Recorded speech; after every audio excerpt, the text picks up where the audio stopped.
وأضاء للدنيا طريقا مشرقا وهدى من الرحمن يهدينا به للصالحات وللمكارم والتقى. السلام علیکم ورحمۃ اللہ وبرکاتہ. بسم اللہ الرحمن الرحیم. الحمد للہ رب العالمین وأصلی وأسلم على رسوله الکریم. اما بعد. رب اشرح لی صدری ویسر لی امری واحلل عقدۃ من لسانی یفقہوا قولی. شروع کرتی ہوں اللہ کے نام سے جو بڑا مہربان نہایت رحم کرنے والا ہے. بإذن اللہ آج کے درس نمبر 121 میں سورۃ المدثر آیت نمبر 48 سے آیت نمبر 52 تک کی شرح اور ترجمہ سماعت فرمائیں گے. تو شروع کرتے ہیں. اعوذ باللہ من الشیطان الرجیم. فما تنفعهم شفاعة الشافعین. کلمت تنفعهم یہاں نون ساکن ہے، پھر حرف الفا ہے. فا حروف الاخفاء میں سے ہے اور اخفاء کا معنی ہے چھپا دینا، تو ہم یہاں نون ساکن کو چھپائیں گے اور غنہ کے ساتھ یہ حکم کو ادا کریں گے. تنفعهم حرف العین کی ادائیگی حلق کے درمیان والے حصے سے ہے، اور جو کہ اس پہ اور حرف الہا پہ پیش ہے تو ہم یہ دونوں پیش کو ظاہر کریں گے. آخری میں یہاں میم ساکن ہے، پھر حرف الشین ہے. کلمت شفاعہ شین حروف الاظہار الشفوی میں سے ہے، تو ہم یہاں میم ظاہر کریں گے اور بغیر غنہ سے یہ حکم کو ادا کریں گے. کلمت شفاعہ آخر میں تا پہ پیش ہے، لہذا ہمیں پیش کو ظاہر کرنا ہے. کلمت الشافعین میں شین پہ تشدید ہے، لہذا ہمیں 2 حرف کے برابر شین کو پڑھنا ہے، کیونکہ تشدید کی اصلیت 2 حرف ہے. جیسا کہ یہاں حرف الشین ہے تو یہ 2 شین ہے، شین ساکن اور شین متحرک. آخری میں حرف النون پہ رکیں گے تو جزم سے رکیں گے، لہذا ہمیں نون کو ظاہر کرنا ہے. فما تنفعهم شفاعة الشافعین فما لهم عن التذکرة معرضین. کلمت عن میں عین پہ زبر ہے اور نون کے نیچے زیر ہے، لہذا ہم یہ دونوں حرکات کو برابر سے ادا کریں گے. کلمت التذکرہ میں یہاں تا پہ تشدید ہے، لہذا 2 حرف کے برابر ہمیں تا کو پڑھنا ہے.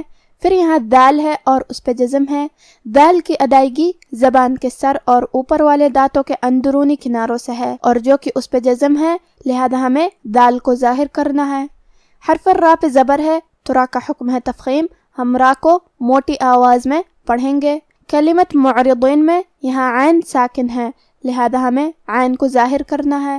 جو کہ را کے نیچے زیر ہے تو یہاں را کا حکم ہے ترقیق، ہمیں یہ را کو پتلی آواز میں پڑھنا ہے. حرف الضاد کو ہم زبان کے کروٹ اور اوپر کے داڑھوں کی جڑ سے ادا کریں گے، جو کہ ضاد حروف تفخیم میں سے بھی ہے، تو ہم یہ حرف کو بھاری آواز میں اور منہ پھلا کے ادا کریں گے. فما لهم عن التذکرة معرضین كأنهم حمر مستنفرة. کلمت كأنهم یہاں نون پہ تشدید ہے، لہذا 2 حرف کے برابر ہمیں نون کو پڑھنا ہے. کلمت حمرن میں ہا کو ہم حلق کے درمیان والے حصے سے پڑھیں گے. ہا پہ اور میم پہ پیش ہے، تو ہم یہ دونوں پیش کو برابر سے ادا کریں گے. آخری میں را پہ تنوین پیش ہے، پھر حرف المیم ہے. کلمت مستنفرہ میم حروف الادغام بغنہ میں سے ہے، اور ادغام کا معنی ہے حرف کو حرف میں داخل کرنا، تو ہم یہ تنوین کو میم میں ملا کے غنہ اور تشدید کے ساتھ یہ حکم کو ادا کریں گے. حمر مستنفرہ. کلمت مستنفرہ یہاں سین ساکن ہے، لہذا ہمیں سین کو ہمزے سے پڑھنا ہے. ہمزے کا معنی ہے کہ حرف کی آواز ایسے کمزور ہو کہ اس میں پستی پائی جائے. یہاں نون ساکن ہے، پھر حرف الفا ہے، تو یہاں حکم الاخفاء ہوا، ہمیں یہ حکم کو غنہ کے ساتھ ادا کرنا ہے. جو کہ را پہ زبر ہے تو ہمیں را کو موٹی آواز میں پڑھنا ہے. آخری میں تا مدورہ ہے اور اس پہ تنوین پیش ہے. اگر ہم یہ آیت کو اگلی آیت کے ساتھ ملا کے پڑھے تو حرف الفا کلمت فرت حروف الاخفاء میں سے ہے، لہذا ہمیں یہ تنوین کو چھپاتے ہوئے اور غنہ کے ساتھ یہ حکم کو ادا کرنا ہے. مستنفرۃ فرت.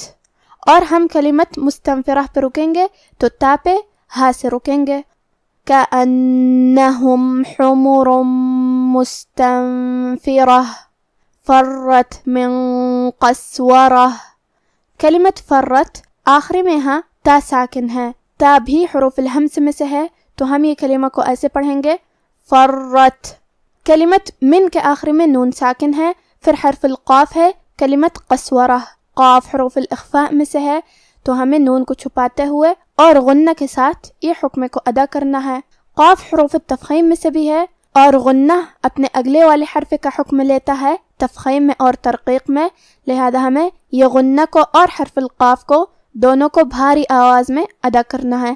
من قسورہ.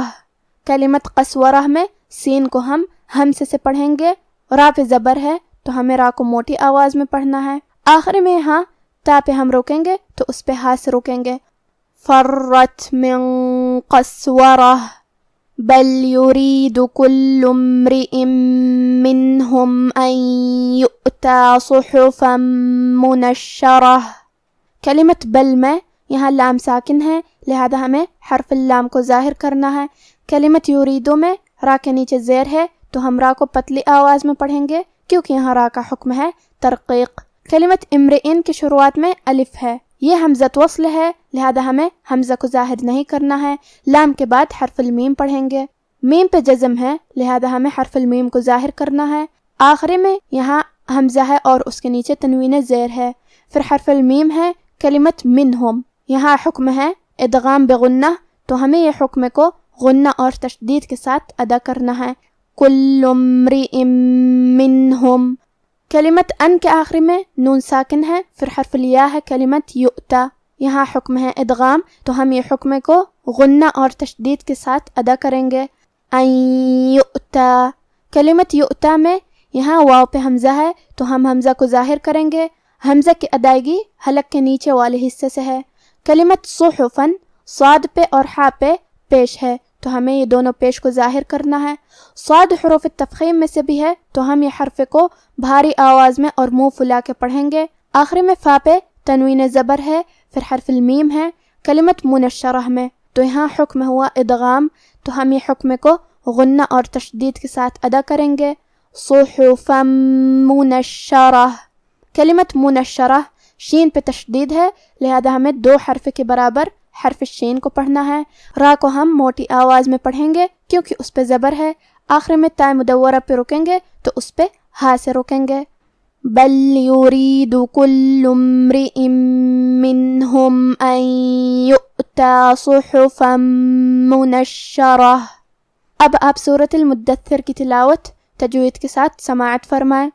اعوذ باللہ من الشیطان الرجیم فما تنفعهم شفاعة الشافعین فما لهم عن التذکرة معرضین كأنهم حمر مستنفرة فرت من قسورة بل يريد كل امرئ منهم أن يؤتى صحفا منشرة. تو سفارش کرنے والوں کی سفارش ان کے حق میں کچھ فائدہ نہ دے گی.